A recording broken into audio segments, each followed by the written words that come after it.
Yo, what is up, y'all? Travis here. I am back with a brand new review for the brand new project from Earl Sweatshirt, Mike, and Surf Gang.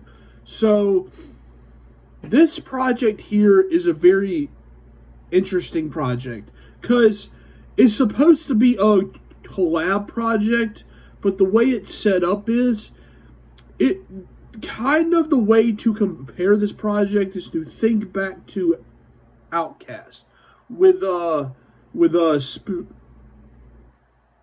Speakerbox slash Love Below. When Andre 3000 had his solo half and Big Boy had his solo half. That's the best way to think about this project here.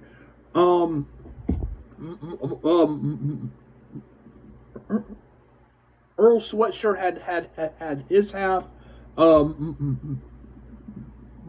He has his other half. So that's the best way to think about this project. But so the thing about it for me is Earl Sweatshirt is he has just, he has been a huge thing now for a long time, since Odd Future and, dropping his solo project since. My favorite project of his is still Doris. That's still mine. But he's dropped some great stuff since. And I'm still enjoying his previous project, Live, Laugh, Love. That project is great still.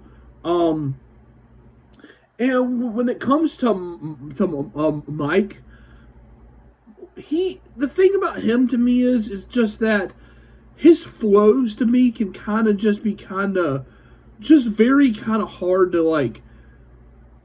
to constantly be listening to, but he still has some great stuff. Burning Desire, great project. The previous project he dropped, Showbiz, the project to me was fine. It's just that it really didn't think it was anything that crazy, but him and Earl have very similar kind of flow, very similar kind of style, so it kind of makes sense for them to collab. Surf Gang, they're a production group that I think was the kind of thing that kind of jarred me some, because I'm like, how are these two going to combine with Surf Gang? But we're here now. The project is very long. It's 33 tracks because it's supposed to be two separate solo projects. The first half is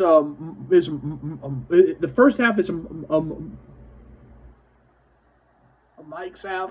The second half is Earl Sweatshirt's half. And the first part, to me, being completely honest, I honestly thought the first half was very, very, very I really did not find the first half interesting at all. I really thought the flow from Ike was extremely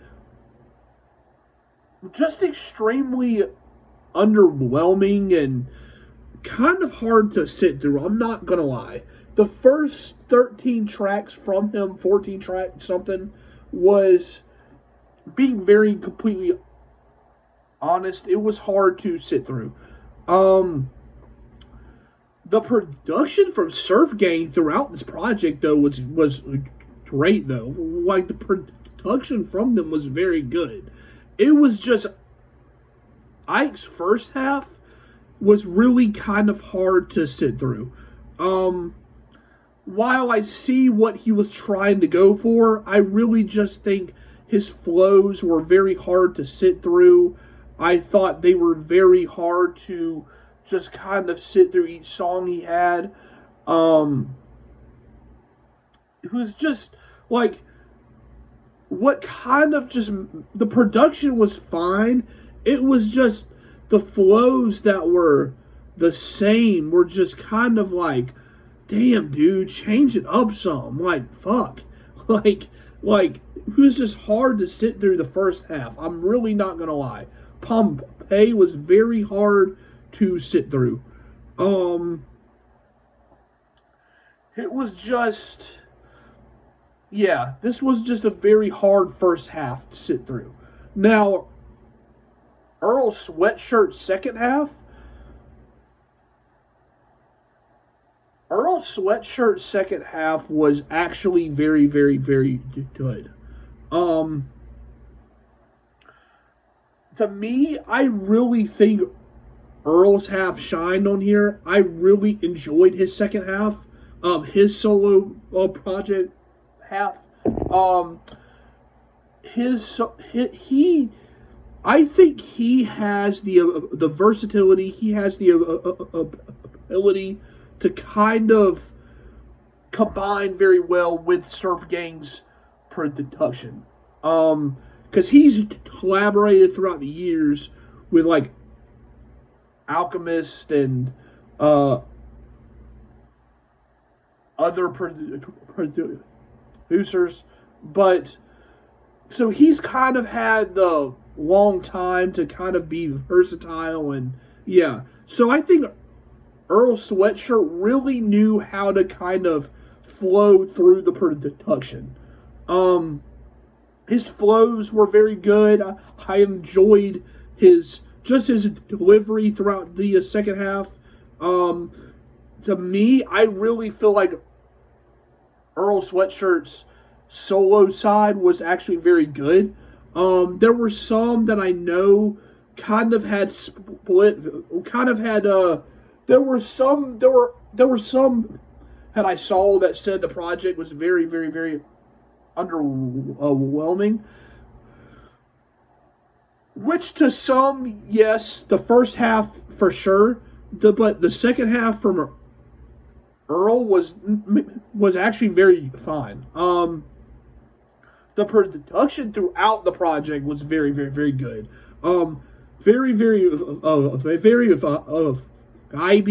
vibey, very wavy almost. Like it was very good production throughout.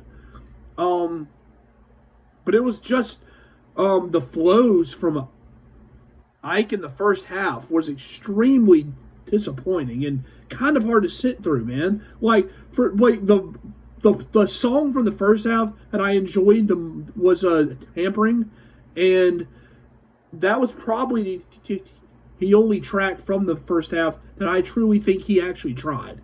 Earl Sweatshirt, he had just his second half shined a lot. His second half shined a lot. Just a very interesting setup to a collab project, but I don't know if exactly it kind of weren't how they thought, because I do think that Earl Sweatshirt could have probably dropped a solo project by himself with the production from Surf Gang and been perfectly fine. For sure. Because I think he truly he had the better half though, for sure. With that being said, that's kind of all I have to really say about this project. The second half was great. The first half was very hard to sit through, besides tampering. But yeah, that's kind of my thoughts on the whole thing. So y'all comment y'all's thoughts down below. How did y'all feel about this project? Did you enjoy it? Did you not? Explain why. Come join my channel. Great stuff to come. Thank you guys for watching. Subscribe, share. It helps a lot. Thank you guys. I will see you guys soon. Have a great night. Stay happy. Stay safe. And goodbye.